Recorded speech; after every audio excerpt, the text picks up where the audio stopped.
시청자 여러분 안녕하십니까? KBS 9시 뉴스. 여러분 안녕하십니까? 여러분 안녕하십니까? 여러분 안녕하십니까? 오늘의 주요 KBS 뉴스입니다. 뉴스룸을 시작하겠습니다. 조중동 지금 조중동이 계속 이렇게 경영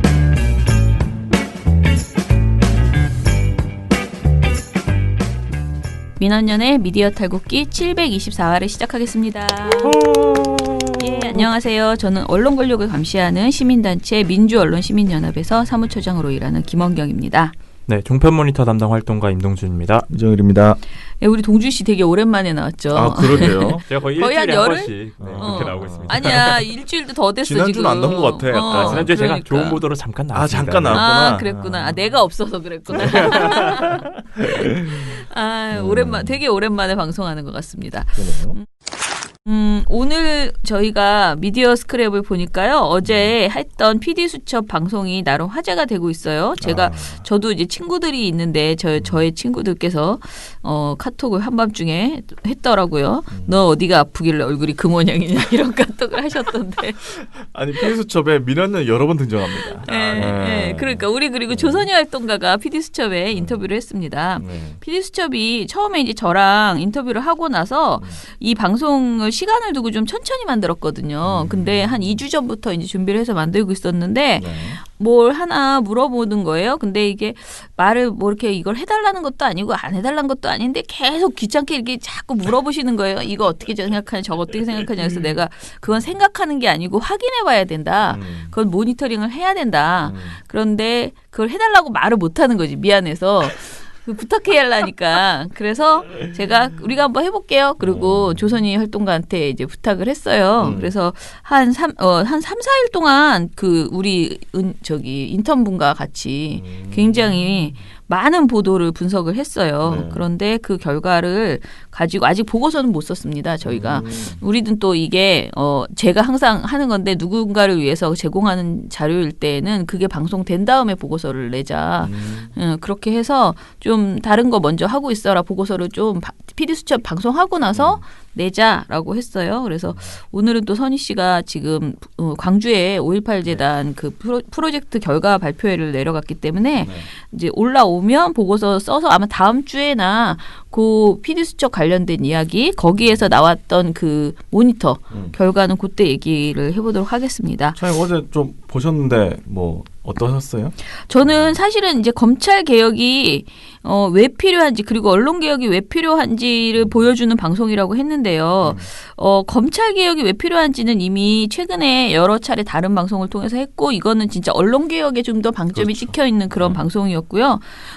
그 브리핑이나 뭐 문자 메시지 이런 걸 통해서 계속 이렇게 뭐라 그럴까 기자들한테 정보를 살살살 흘려주는 거. 기자단 문제, 네, 출처. 그러니까요. 기자단. 그런 거. 그리고 나는 거기서 되게 인상적인 게 한 회사에만 주면 딴 회사가 피의사실 공표라고 시비 걸 거 아니냐, 털 거 아니냐. 그러니까 다 공범으로 만들어버리는 거다. 모두에게 조금씩 계속 나눠주고 돌리고 있고 그리고 약간 경마하듯이 그들을 경쟁시키고 있고 내 말을 잘 듣게 하는 그 경쟁을 시키고 있고 뭐 이런 식의 이야기들이 굉장히 인상적이었고요. 저는 인상적이었던 거는 하마평 기사.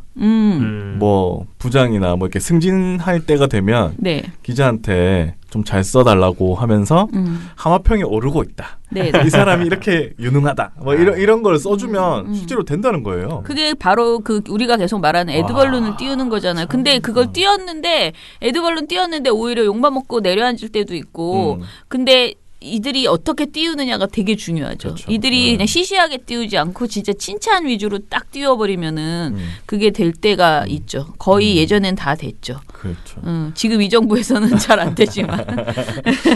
아니 근데 그런 거 보면서 야 진짜 기자들하고 검찰하고 진짜 이게 유착관계가 너무 깊구나. 이 생각이 너무 심하게 들었어요. 저는 가장 인상적인 게 김재영 PD가 질문하는 거 사실 김재영 PD가 어리버리해 보이잖아요. 막 막 이러면서 막 두서없어 보이잖아요. 근데 되게 예리하신 분이거든요. 엄청 예리하신 분인데. 그런데 그 PD수첩의 김재영 PD가 이제 그 기자단이 아님에도 불구하고 검찰에서 자꾸 이제 질문을 하니까 질문을 했다는 이유로 심지어 MBC 기자가 징계가 아니고 경고장 같은 걸 이렇게 받았더라고요. 엄중 경고. 네, 그거 세상에 정말 대단하다. 아니, 이제 기자단에서 MBC 빼라는 거 아니에요? 그러니까 아니 정말 한 번만 더 그러면 그러겠다는 식의 그런 경고장을 받았더라고요. 그래서 여기 지금 보니까 송일준 광주 MBC 사장 이분도 PD 수첩에 있었죠. 진행자였죠. PD고 근데 이분이 검찰 기자단이 아니면 질문도 못한다. 악어와 악어새 같은 검찰과 검찰 기자단의 공생관계다라고 비판을 했어요.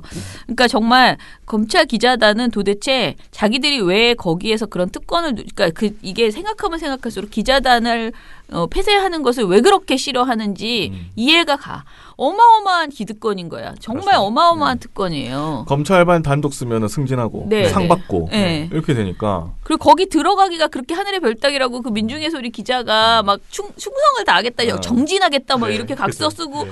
했는데도 안 됐대잖아. 제가 볼 때 이제 민중의 소리는 검찰 기자단 절대 못 들어갑니다. 그러니까요. 얼굴 공개하고 얼굴 얘기해버렸으니 공개하고 자기 소리 다 민중의 소리 다 까고 괜찮아. 자기가 어떻게 했는지 다 까고 이렇게 얘기했잖아요. 이건 진짜 전쟁이야.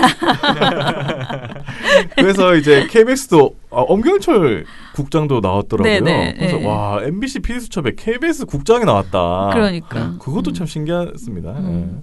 아무튼 여러분 꼭 한번 보세요. 우리가 이렇게 막 두서없이 얘기하는 것보다 한번 진하게 지금 유튜브에 다 올라와 있거든요. 올라와 있으니까. 그러니까 다 보시면 되겠습니다. 네, 그리고 또 하나 스크랩 해보는데요. 저널리즘 토크쇼 제이가 조선일보가 양승동 사장 발언을 왜곡했다. 라면서 조선일보에 정정 보도를 청구하기로 했다고 합니다. 아이고 저리톡이 또 청구하는 날도 있네요. 그러게.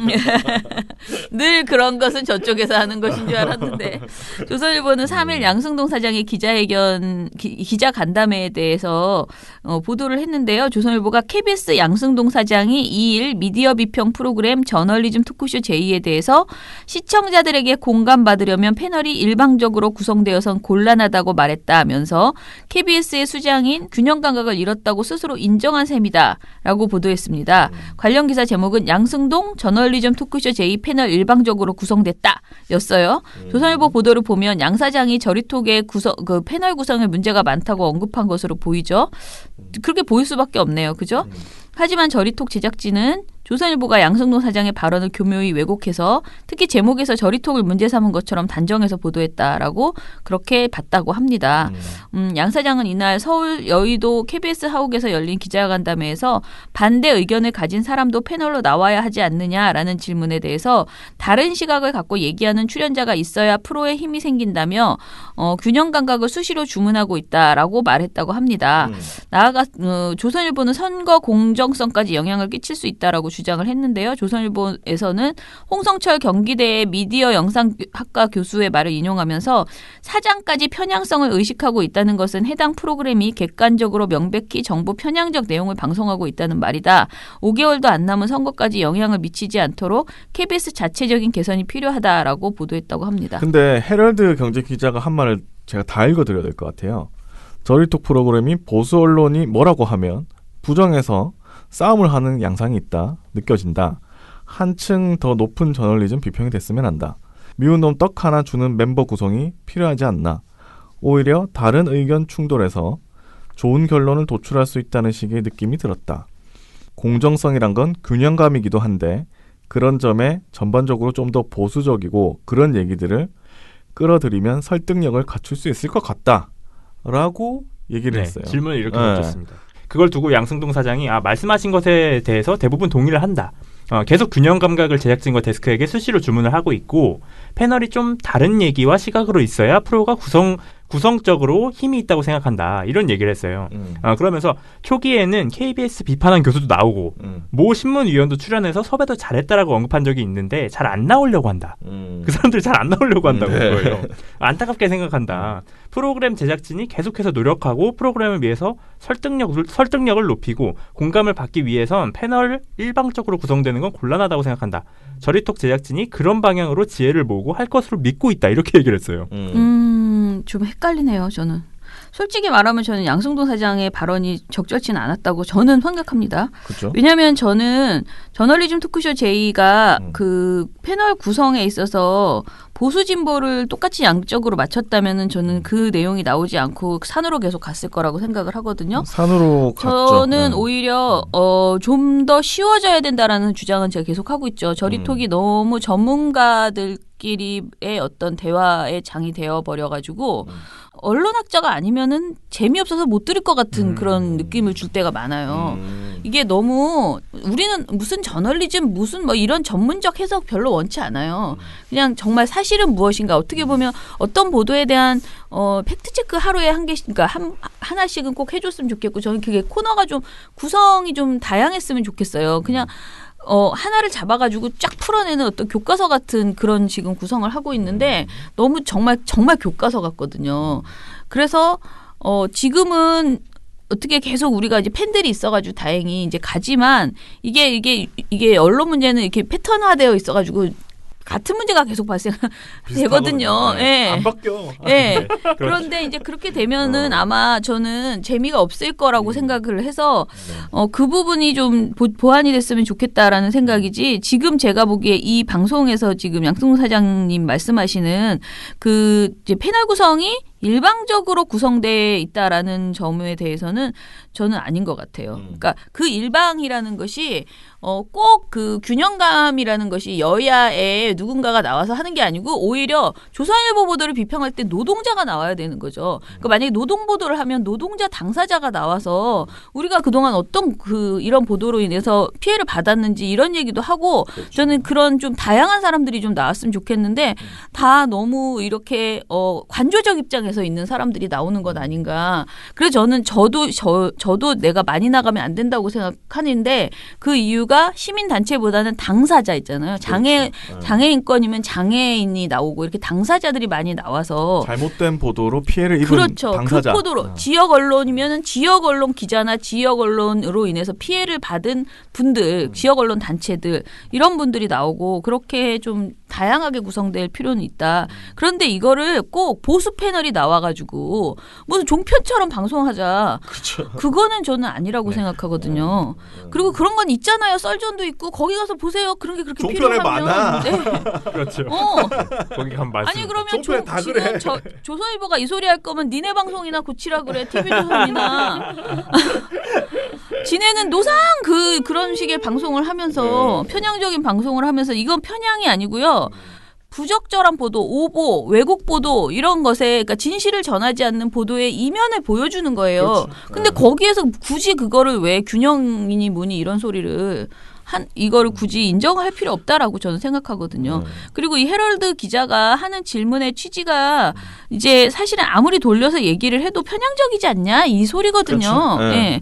그러면은 우리는 그렇게 판단하지 않는다. 국민들은 이 방송을 보면서 많은 국민들이 언론이 문제가 있다고 생각했는데 그게 저런 것 때문이었구나라는 걸 오히려 느끼고 그동안 그냥 믿고만 보던 언론에 문제가 있다는 것을 알게 되었다. 좋은 방송이다. 저는 그렇게 당당하게 얘기해도 정말 떳떳하다라고 그렇죠. 생각하거든요. 예, 그렇습니다. 네. 자, 그러면은 괜히 또 흥분했네요. 떳떳한 방송입니다. 좋은 방송, 조금 어려운 방송. 네. 언론의 오보, 정치인의 막말 받아쓰기, 기계적 중립. 언론 때문에 이런 일로 속상한 일 많으셨죠? 이제 걱정하지 마세요. 크고 확실한 행복 보장, 묻지도 따지지도 않고 민주언론시민연합의 회원가입을 적극 추천합니다. 신문, 방송, 종편에 유튜브까지 모니터 보고서 최대 보장. 남녀노소의 유익한 회원 행사 최대 보장. 지금 바로 PC나 모바일로 가입하세요. 언론이 바로 서는 더 크고 확실한 행복을 보장합니다. 본 후원은 만기 환급금이 없는 순수 행복 보장형입니다. 본 후원은 매달 최소 10,000원의 돈이 들며 후원금은 전액 언론운동에 투명하고 소중하게 사용됩니다. 기타 문의 사항은 민원련 전화번호 02-392-0181로 해주시기 바랍니다. 민주언론 시민연합. 민주언론 시민연합. 자, 그러면은 오늘 종편이요. 보고서가 11장에 11장. 아주 그냥 징하게 많아. 때마다, 네. 안 돼. 오늘은 안 돼. 2가지 주제만 화끈하게 가지고 왔더라고요. 근데 제가 3개는 했으면 했는데 왜냐면 너무 많으니까 다 날리기가 너무 아깝더라고. 근데 다음에 며칠 있다 또 하죠 뭐. 아쉬운 대로 센 거 위주로 하겠습니다. 시작할게요. 민원년 종편 모니터. 거짓말 특집. 예. 네, 오늘 제가 가지고 온 노래는 이적의 거짓말이란 곡인데요. 네. 저희가 이번 보고서도 이 11월 3주차 한 주간 종편에서 나온 문제 발언들을 싹 긁어 모아봤습니다. 네. 네, 이번 보고서는 7개가 담겼는데 이 중에서 오늘 얘기할 건 3개예요. 네. 3개가 다 근데 거짓말입니다. 그래서 이 노래를 골라봤습니다. 네. 자, 그러면은 먼저 조선일보의 보도가 자체가 오보였어요. 그러니까 그래요? 조선일보의 오보를 이제 종편이 또 종편이 따랐었구만. 받아서 쓴 거죠. 그런 사례가 있습니다. 조선일보가 11월 21일에 단독 보도를 냈는데요. 주한미군이 철수를 검토하고 있다. 왜? 방위분담금 그게 안 되면 철수할 것이다. 이런 식의 검토를 하고 있다. 라는 이제 겁을 주는 그런 내용을 조선일보가 보도를 했거든요. 이게 근데 종편에도 나왔다는 거예요. 네. 조선일보의 오보부터 좀 설명을 해주세요. 네, 조선일보가 오랜만에 또 대형 오보를 냈습니다. 뭐 네. 오랜만이야. 오랜만이죠. 예. 그래, 한 뭐, 달은 네, 지났어요. 오랜만이죠. 알겠습니다. 네, 김영철 숙청설 이후에 또 오보를 냈는데요. 네. 방위비 분담금 협상이 이제 미국이 지금 요구를 하고 있잖아요. 크게 올려야 된다. 트럼프 대통령이 계속 얘기를 하고 있죠. 네. 그러니까 조선일보가 뭘 썼느냐. 이 방위비 분담금 협상이 미국 요구로 되지 않으면 주한미군 한계 여단을 철수하는 방안을 지금 미국 행정부가 검토하고 있다. 이런 얘기를 하는 거예요. 네. 이러면서 이 보도 내용 보면은 아주 큰일이 난 것처럼 설명을 해놨어요. 보도 내용 큰 일이 났네. 네, 이미. 아주 큰 일이 난 것처럼 설명을 해놨거든요. 네. 근데 김영철 숙청설도 그렇습니다만 이 보도가 나오고 하루 만에 미국 국방부가 나섰습니다. 미국 국방부가 움직였어요. 네, 미국 국방부가 움직여서 조선일보 보도를 오보로 규정을 했습니다. 이거는 사실 국제 개망신 네, 아닙니까? 그렇습니다. 국제적 망신을 당했습니다. 진짜 개망신이야 이거는. 네. 그리고 단순히 오보로 규정한 게 아니라 보도를 철회하라고 했어요. 정말 국제적 망신을 당했습니다. 이거 한국 언론이 국제적 망신을 당한 거예요. 진짜 이거 쪽팔리는 줄 알아요. 네, 대한민국 저널리즘이 이렇게 망신을 당했습니다. 근데 이 보도 자세히 살펴보면 또 나옵니다. 뭐가 나오느냐. 익명의 취재원이 나와요. 조선일보가 이번에는 이 사람을 가지고 왔습니다. 협상 과정을 잘 아는 워싱턴의 한 외교 소식통. 네, 이런 사람 존재하는지 잘 모르겠어요. 이제. 내가 보기에 이런 사람 한 500명 있을 것 같은데. 협상 과정을 잘 아는 워싱턴의 한 외교 소식통. 처장님은 있을 거라고 보고. 네. 네. 동규 저는 씨는? 존재하는지 의문이다. 이 정도로 하겠습니다. 아니, 네. 자기 없다고는 친구, 안 했습니다. 제가. 자기 네. 친구를 이렇게 말할 수 있는 거지. 그렇죠. 협상 과정 워싱턴에만 살면 돼. 협상 과정을 잘 아는 워싱턴의 한 외교 소식통. 네, 결과적으로 이게 카더라예요. 또. 이번 카더라는 미국 국방부한테 반박을 당한 겁니다. 지난번 그 김영철 숙청설 카더라는 미국 언론들하고 북한한테 반박을 당했다면 이번엔 미국 국방부한테 당한 거예요. 근데 보통 이 정도 카더라가 나오면 사실 제대로 된 언론이면 받아 쓰지 않죠. 그게 정상이잖아요. 혹여 이걸 받아 쓰더라도 사실관계를 확인을 하죠. 네. 야, 이거 진짜야? 말이 돼? 검증해봐. 그런 다음에 야, 사실이네. 그럼 쓰자. 에이, 말도 안 되네. 그럼 쓰지 말자. 이렇게 네. 해야지 정상이잖아요. 네. 정상이지. 이 과정이 있어야 정상적인 언론인 거죠. 그러나 이런 건 우리 종편에 없습니다. 네. 네. 어떻게요? 조선일보 아니 주한미군이 철수해? 그럼 써야죠 종편은. 야, 조선일보가 단독을 썼는데 그걸 안 받으면 어떡해 그럼요. 이거잖아. 네. 그래서 채널A 김진애 돌직구쇼, TV조선 신통방통 이런 프로그램들이 이 조선일보 보도가 나오자마자 그대로 전달했어요. 근데 네. 이 종편이 잘하는 게 뭐냐면 이런 보도가 나오면 불안감을 계속 키우는 겁니다. 그렇죠. 원래 불안한 거예요. 주한미군이 철수하면 나라가 망한다고 생각하시는데. 그렇죠. 네. 얼마나 불안하시겠어요. 아이고. 진심 불안해요, 이 사람들은. 그럼요. 불안함을 어떡하냐. 조성하는 게 아니고요. 너무 진짜 불안한 불안해. 거야. 네. 문제는 그 불안함이 있는 거면 괜찮다라는 거예요. 음. 근데 왜 자꾸 없는 불안감을 조성을 하려고 하는 거죠? 자기 마음이 불안하니까. 네. 그렇죠. 네. 근거도 없는 불안함이거든요, 사실. 그래서 진행자고 출연자가 계속 이런 걸 키웁니다. 네. 대표적으로 채널A 김진애 돌직구쇼 제목에도 이 본인의 이름이 들어가는 진행자 김진 씨가 이런 얘기합니다. 주한미군 전체의 30% 병력이 감축된다. 그리고 한미 동맹이 시작된 이후에 초유의 사태가 벌어졌다. 네. 큰일이 난 거예요, 지금. 네. 큰일 났네. 네. 그리고 TV조선 신통방통에 출연한 김창일 시사평론가는 한 발 더 나갑니다. 어디까지 가느냐? 군인의 가족이 안 온다는 것은 전시를 가정하는 것이다. 전쟁 얘기까지 간 겁니다. 이런 얘기까지 한 거예요. 생각이 진짜 이게 전쟁으로 이게 귀결이 다 되나 봐. 진짜. 그렇죠. 이런 일이 벌어지면 전쟁이다. 큰일 났다. 전쟁한다. 이렇게 가는 거죠. 근데 이 사람은 김진은요 정말 이게 정말 한미 동맹이 시작된 이후 초유의 사태라고 생각했다면 진짜 이 사람은 그 아세요? 그 도끼 만행 사건 이런 거 네. 있을 때 정말 우리 그때 이런 느낌이었거든. 진짜 완전 주한미군 철수하고 난리 나는 전쟁 나는 줄 알았거든요. 그러니까 전쟁이 나거나 아니면은 뭐 카터 대통령이 막 주한미군 철수한다고 막 할 때도 그런 얘기를 했었거든. 근데 그때가 초유의 사태야. 지금은 아니야. 근데 너무 역사를 모르시는 것 같아. 이거는 정말 너무 감각 없는 멘트. 그러니까 이거는 이게 뭔가 사실에 근거해서 겁을 줘야 무서운 거지. 어르신들이 듣다 보면은 초유는 아닌데. 그건 아닌데. 그러니까 그렇게 생각할 것 같은데. 자, 그러면은 먼저 이제 이 김진 씨가 말하는 내용들이 사실이 아니라는 것을 조목조목 얘기해 봅시다. 네, 일단 이 김진 씨가 말한 게 사실상 과장인데요. 네. 그러니까 30% 철수한다고 했잖아요. 네. 참고로 이 주한미군 전체 이 병력이 28,500명 정도입니다.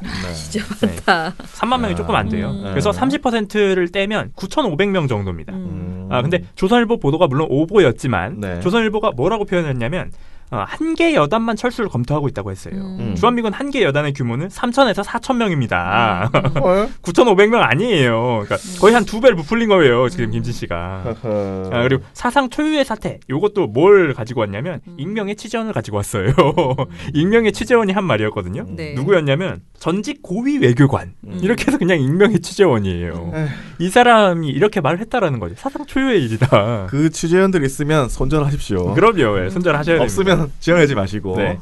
그래서 김진 씨가 말한 일단 조선일보 보도가 거짓말이고 오보고 김진 씨가 말한 것도 과장이었어요. 그리고 김상일 씨가 얘기한 이 주한미군이 가족을 데려오지 않는 것 이건 지금 전쟁을 하겠다라는 의미다. 이 얘기는 보수 언론이 한참 써먹던 겁니다.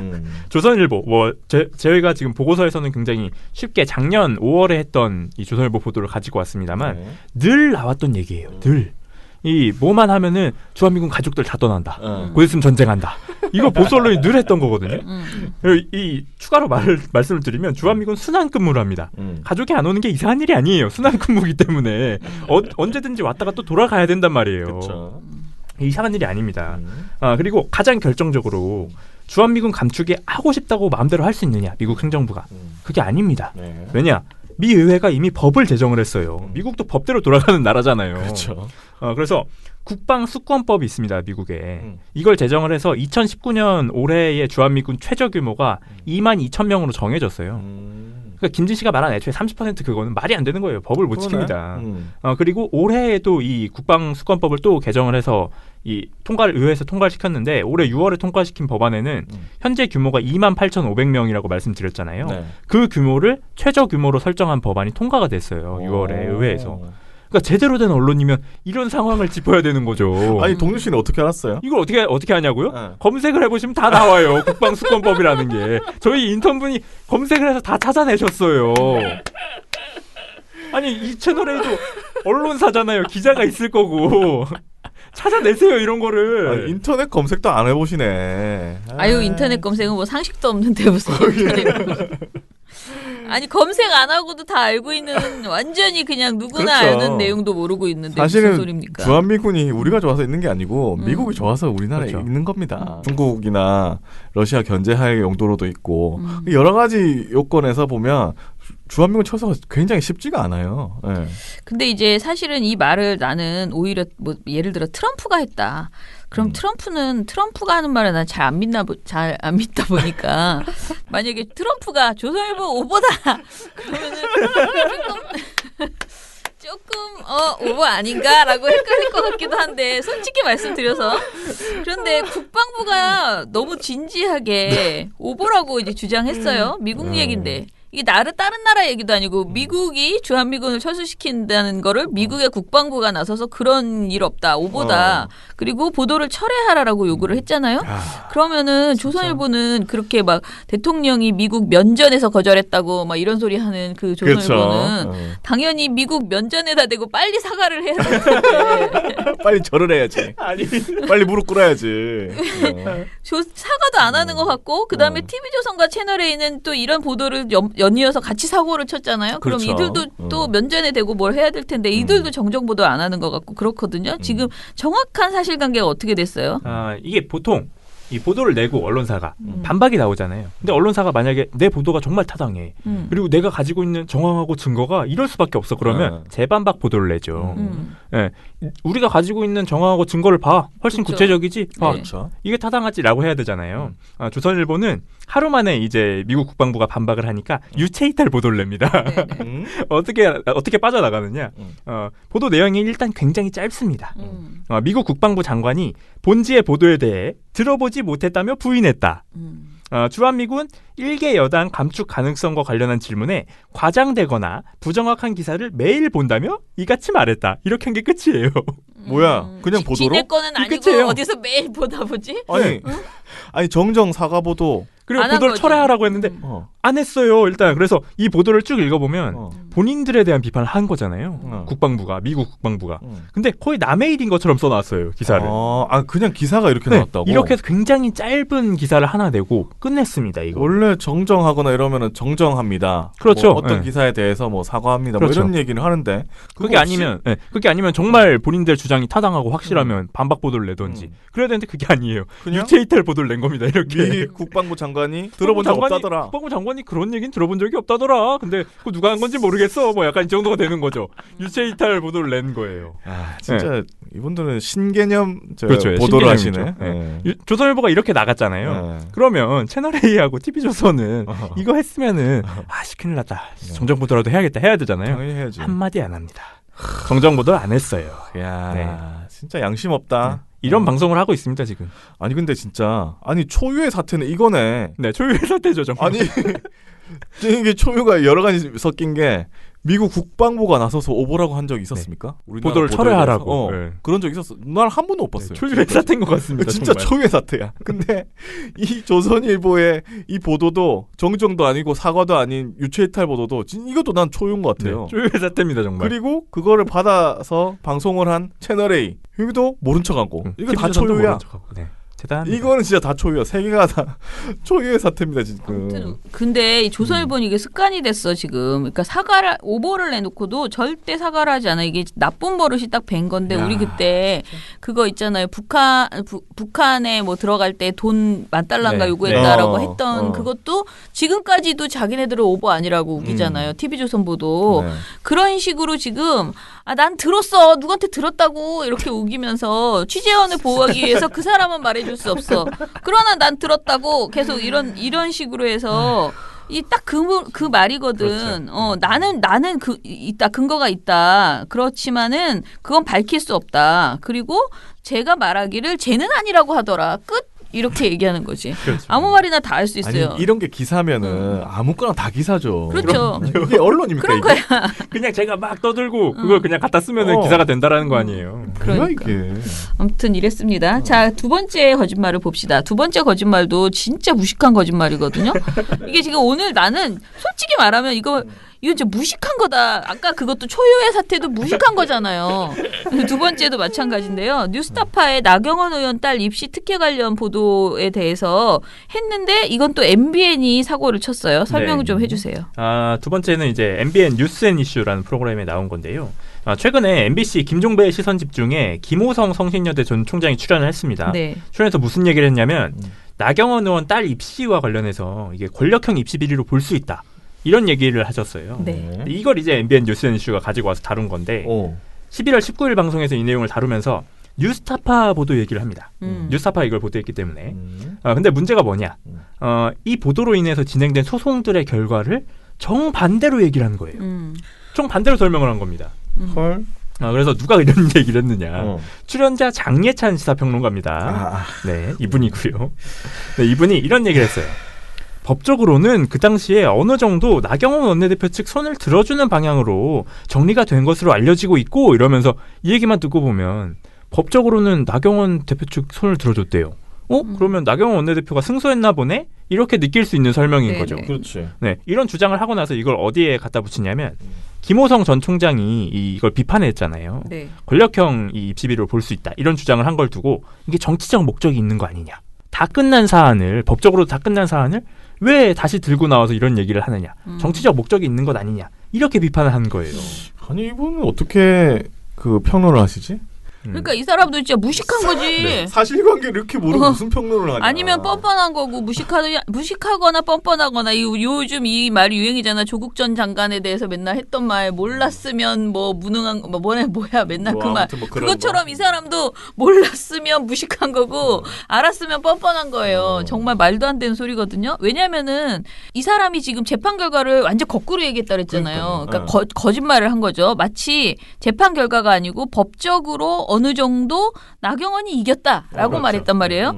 그런데 당시에 인터넷 선거보도 심의위원회가 그때 2016년 4월인가에 열려가지고 왜냐하면 그때가 한참 선거 네, 때였잖아요. 시기였죠. 그런데 예, 그때 열려가지고 뉴스타파에 경고를 때렸어요. 그러니까 정말 화가 머리 끝까지 났어요. 인터넷 아니 무슨 보도가 너무 그러니까 아무렇지도 않았거든요. 왜냐면은 나경원한테 가가지고 계속 대답해달라고 하는데 나경원이 말하네요. 그러고 막 가버리고 도망가고. 그리고 근거가 너무나 명확하고 그런 별로 익명도 별로 없었어요. 심지어 거기에 교수가 실제 얼굴 까고 증언까지 했어요. 그러니까. 네, 맞습니다. 그러니까 근데 이게 어떻게 경고를 받냐고요. 그러면 말도 안 앞으로 선거 시기에는 아무것도 보도하지 말라는 소리거든요. 그렇죠. 후보자에 대해서는.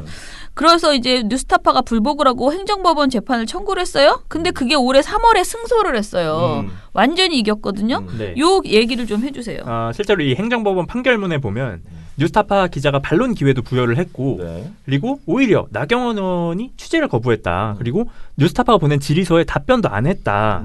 그러니까 경고처분 이렇기 때문에 경고처분이 부당하다라고 이 행정법원이 판결을 했어요. 네네. 그리고 실제로 보면 이 보도에서도 나오지만 나경원 의원이 계속 피합니다. 그러니까. 네, 그런 장면이 나온 거예요.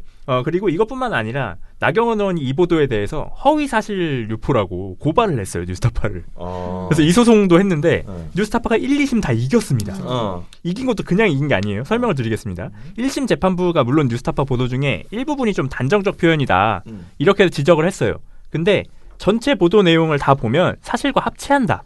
이런 식으로 판단을 했어요. 그래서 결과는 당연히 무죄였습니다. 당연하지. 네, 부분 유죄도 아니에요. 무죄예요, 무죄. 아니 이게 뭐가 유죄가 나오면 탐사 그럼요. 프로그램 못해요. 네, 그럼요. 당연한 거죠. 뭘 걸라고. 네, 그리고 이게 2심까지 갑니다.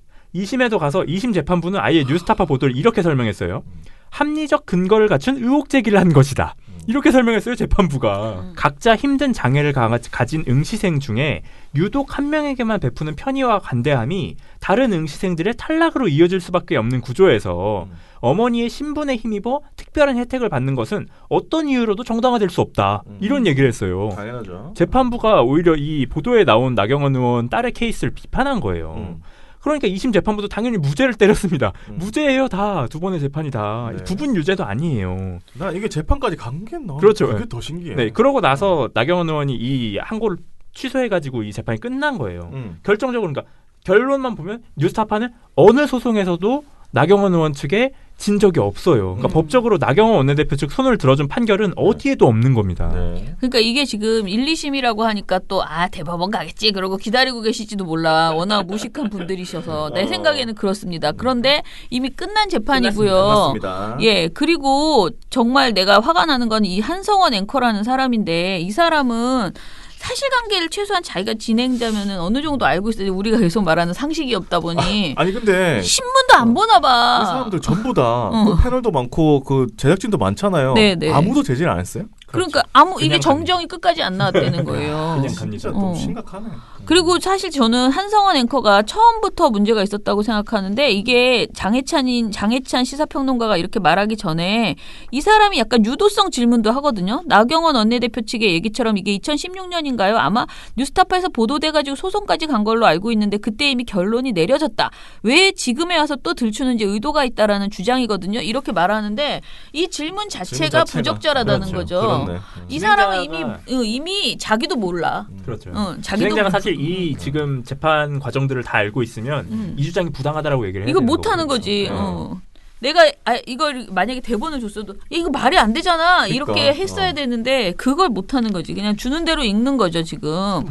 그래서 MBN이 진짜 전 제작진이 아주 심각한 상황이다, 지금. 진짜 심각하네요. 그냥 그야말로 영혼을 내려놓고 방송을 하고 있다. 뭘 좀 사실 확인을 하고 시사 프로그램은 그런 게 되게 중요한데 네.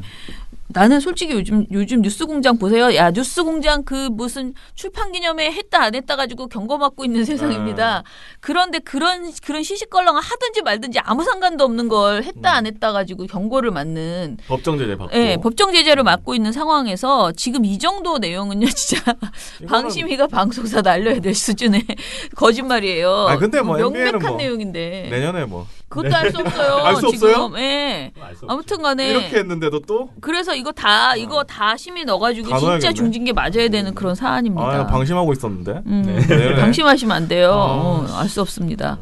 자, 그 다음에 이제 마지막 또 있어요. 자, 이것도 진짜 황당한데요. 제가 이거를 또 KBS에 물어봤어. 이걸 긁어서 보여줬어. 그랬더니 정말 황당하다. 그러면서 막 분노를 하시던데. 자, 이제 KBS 내용 얘기해 주시죠. 네, 이런 걸로 분노하시면 안 되는데 굉장히 많은 내용이 있는데 이런 걸로 네. 분노하시다니.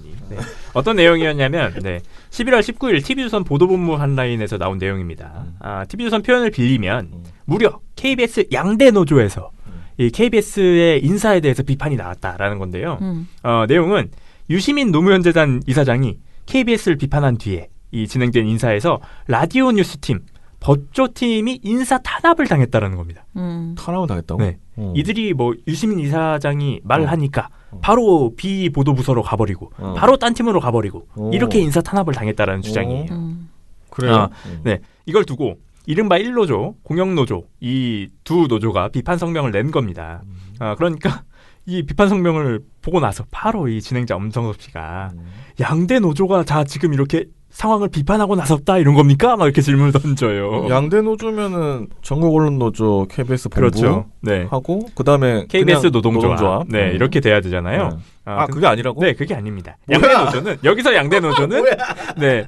앞서 말씀하신 그 1노조와 공영노조예요. 네, 양대 노조입니다. 그렇게. 그래서 마치 KBS 구성원들 내에 이런 여론이 중심이 된 것처럼 이렇게 표현을 한 거죠. 네. 양대 노조라고 해서. 자, 다시 한번 설명을 드리면 KBS에는 노조가 지금 3개 있는데요.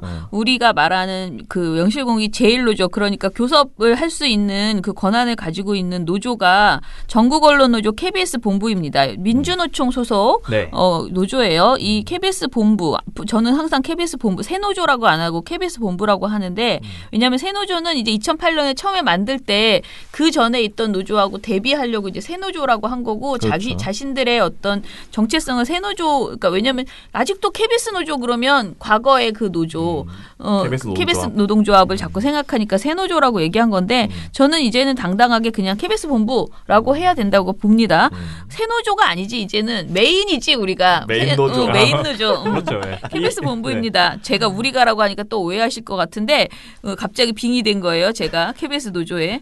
그래서 KBS 본부가 아무튼 제1 노조예요. 사실상. 그런데 지금 엄성섭 씨가 양대 노조라고 한 그 노조 있잖아요. 그거는 구노조죠. 그러니까 KBS 노동조합입니다. 노동조합. KBS 유니온. 그 다음에 공영노조라는 게 또 있어요. KBS 공영노동조합이라는 게 있어요. 자, 이 규모를 좀 정확하게 설명해 주세요. 네.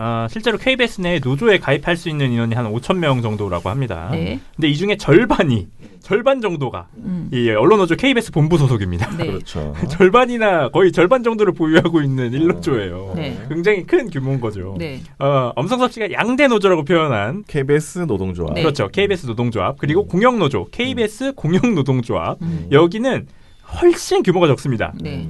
KBS 노동조합은 조합원이 한 1,200명이 안 된다고 하고요. 아 네. 그래요? 네. 1,000명 이상 차이가 납니다. 1,000명 이상 차이가 나고요. KBS 공영노동조합은 60명 수준으로 알려지고 있어요. 네. 네. 근데도 불구하고 TV조선이 이 둘을 묶어서 양대 노조다 이렇게 표현해 준 겁니다. 그러니까 저는 이거를 백보양보해서 이 사람은 지금 2개 노조니까 그냥 양대라고 말했을 뿐이야. 그렇죠. 2개. 그럼 정확하게 표현을 하던지 그럼 이렇게 이 표현을 해야죠. 두 노조가 이렇게 말해야지. 양대라고 하면 안 되지. 그치. 이렇게 표현을 해야 돼요. 구성원 절반 정도가 소속되어 있는 가장 큰 노조는 빼고 양대 노조다. 이렇게 그치. 하던지 아니면 내 마음속에 양대 노조다. 뭐 이런 식으로 하던지. 그럼요. 예. 내 마음속에 그게 나한테는 양대 노조야 이럴 수 있잖아요. 거예요. 내가 좋아하는 양대 노조. 그렇게 하든지 왜 그냥 양대 노조라고 합니까? 그거겠네. 네. 아무튼 이런 웃기는 근데 제가 기분이 확 나빠지는 게 이 사람이 이렇게 말한 거는 마치 전 KBS 조합원들이 전체 구성원들이 그 유시민 그 노무현 재단 이사장 때문에 그 이렇게 인사가 잘못됐고 그것에 대해서 항의하고 있다라는 것으로 받아들이게 되는 거잖아요. 이게 시청자 입장에서는 그렇죠. 그런데 이게 사실이 아니라는 거죠. KBS 본부는 전혀 그런 마음이 없는데 이 방송 때문에 KBS 본부 제가 KBS 본부가 화났다 그랬잖아요. 아까 화난 거는 일단은 이들이 양대 노조라고 하면서 자기네를 쏙 뺀 것도 기분 나쁘지만 그것보다 더 화가 나는 거는 뭐 이거를 이렇게까지 그렇죠. 우리의 그 전체 KBS의 의사를 왜곡하느냐 이런 거예요. 그렇다면은 이 유시민 이사장 관련된 주장이 뭐였는지 정확하게 다시 한번 설명해 주세요. 이게 방송에서 진행자 엄성섭 씨도 얘기를 하는데 네. 유시민 이사장이 알릴레오에서 나 같으면 보시게임 한다. 그리고 뭐 나 같으면 뭐 보시게임 시킨다. 이런 얘기를 했어요. 그 김경록 PB 네. 관련해서 네. 인터뷰. 그런 얘기를 한 거예요. 네. 이 알릴레오에서. 근데 그걸 막 굳이 끌어와가지고 언급을 합니다.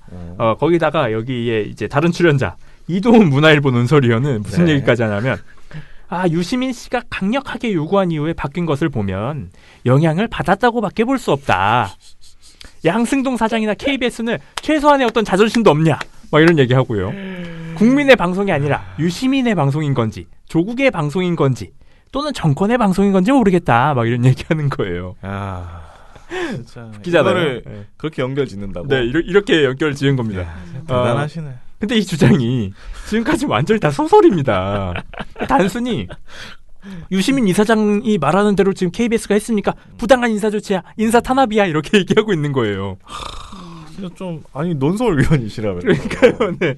그러니까 이걸 좀 입증하고 싶으면은 머리가 아프네. 구체적인 정황이나 증거를 좀 가지고 오던지. 뭐 예를 들어 양승동 사장하고 유시민하고 통화하는 녹취록을 까가지고 유시민 사장이 이렇게 해. 그러니까 양승동 사장이 알겠습니다. 막 이렇게 한 다음에 최소한 둘이 친하다라고 하든가. 이런 건 나와야 되잖아요. 이런 건 나온 다음에 유시민 이사장이 지금 KBS를 주무르고 있다 이런 얘기를 해야지. 아무것도 없는 상태에서 이런 얘기를 하는 건 아니죠. 이런 방송 보는 분들이 문화일보 보고 싶겠습니까? 그럼요. 이런 분이 논설위원이라니. 문화일보에서 이거 금지시켜야 돼요. 그리고 이것도 굉장히 웃긴 게 이 발언 하기 전에 이도 문화일보 논설위원도 이런 얘기를 해요. 무슨 얘기하냐면 KBS는 원래 순환직 근무를 하기 때문에 정기적으로 인사가 난다 이런 얘기를 먼저 해요. 의식을 한 거죠. 그런 얘기를 한 다음에 본심 이 뒤에 가서 얘기를 하는 겁니다. 이게 무슨 이 양대노조라고 띄워주면서 할 얘기가 아닌 거죠. 오히려 TV조선이 이거는 양대노조를 끌어와가지고 이 주장을 키워준 겁니다. 근거도 없는 주장을. 근데 사실은 이 사람들은 이 유시민 씨가 이 얘기한 거 있잖아요. 나 같으면 보직해임한다, 시킨다라고 한 말 그거를 이렇게 마음에 킵해두고 있다가 인사가 언제 나지? 인사가 언제 나지? 인사가 나면 내가 저거를 써먹어야지 이렇게 생각을.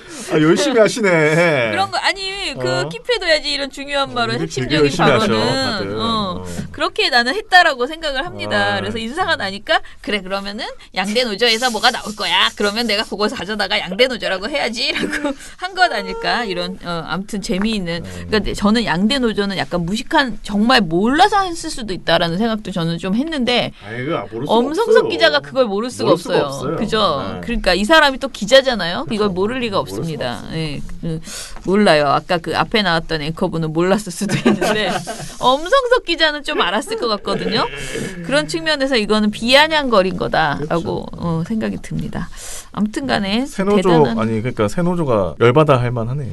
그죠? 웃기시네 이런 생각이 절로 드는 그런 그렇죠. 내용인 거죠. 자, 그러면은 오늘 좀 약간 너무 우리가 놀았던 것 같기도 하고 아무튼 재밌네요. 너무 황당한 얘기여가지고요. 예. 종편이 이렇습니다. 네. 이런 소식은 종편 얘기만 하면 이렇게 약간 정신이 헬렐레해지는 것 같아요. 낄낄거리고. 종편 얘기를 할 수 있는 유일한 팟캐스트, 유일한 그렇죠. 방송 네. 듣고 계십니다, 여러분.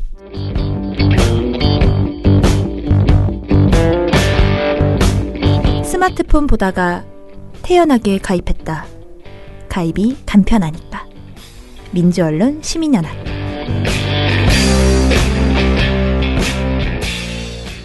흑토만님께서는 뭐 흑토마님께서 2,000원? 2,000원, 2,000원. 두 개를 감사합니다. 아이고 보내주셨습니다. 히히히. 네.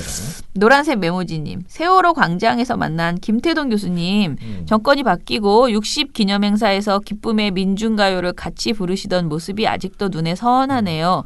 경제학자로서 지금 정부의 경제 정책에 실망도 있으신 걸로 알고는 있지만 그래도 응원을 아끼지 않으신다는 그 마음도 알고 있습니다. 연말엔 교수님께 오랜만에 연락드려야겠네요. 고맙습니다, 민원연. 이렇게 또 저를 깨닫게 해주시네요. 라고 하셨어요.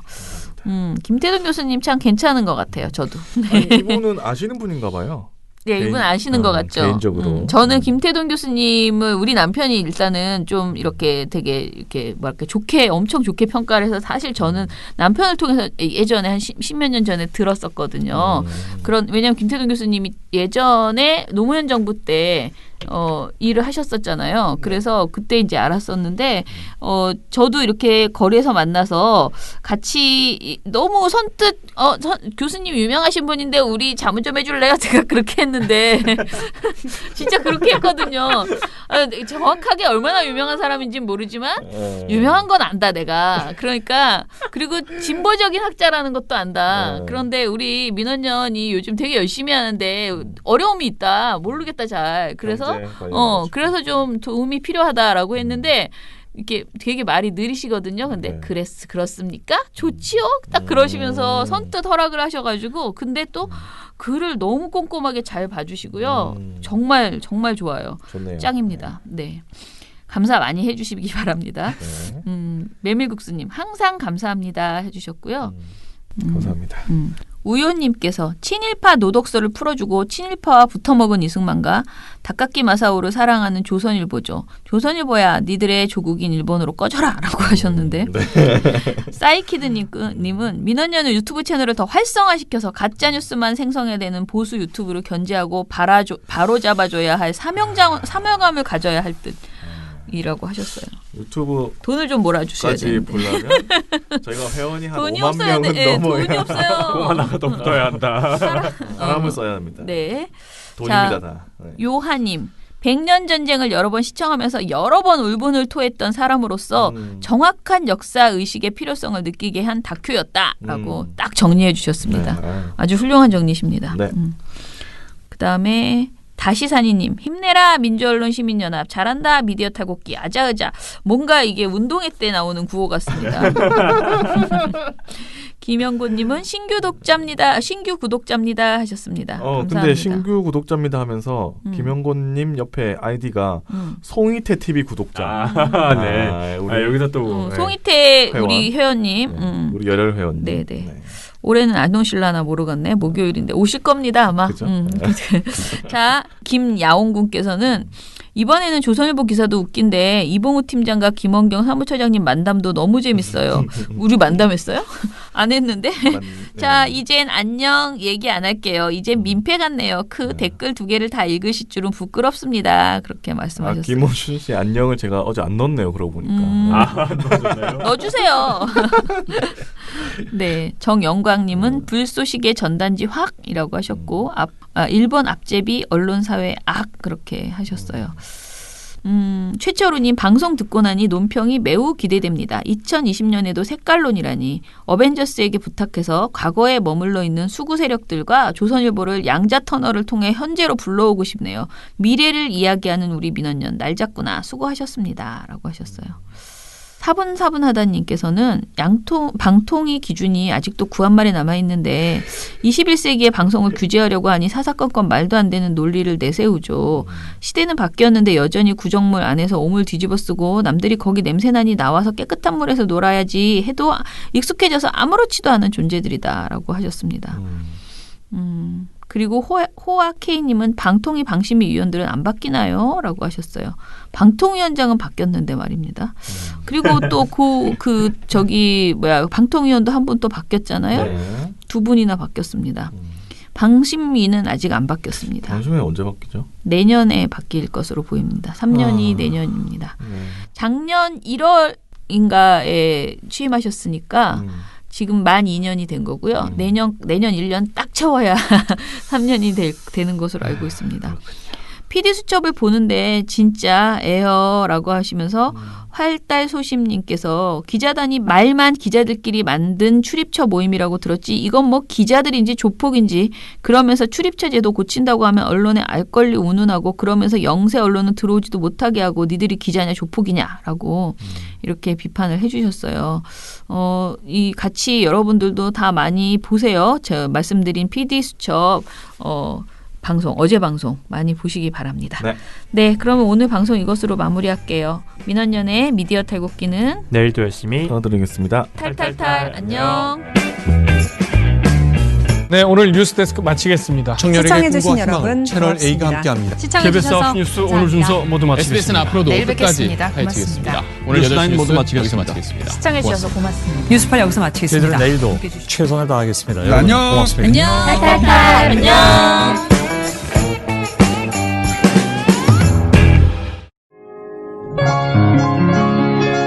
언제나 시민을 위해 어느 것 하나 부족함 없이 시민을 위해야 하는 언론 함부로 왜곡하게 놔둘 수 없습니다. 언론에 대한 바른 생각 민원연 회원가입으로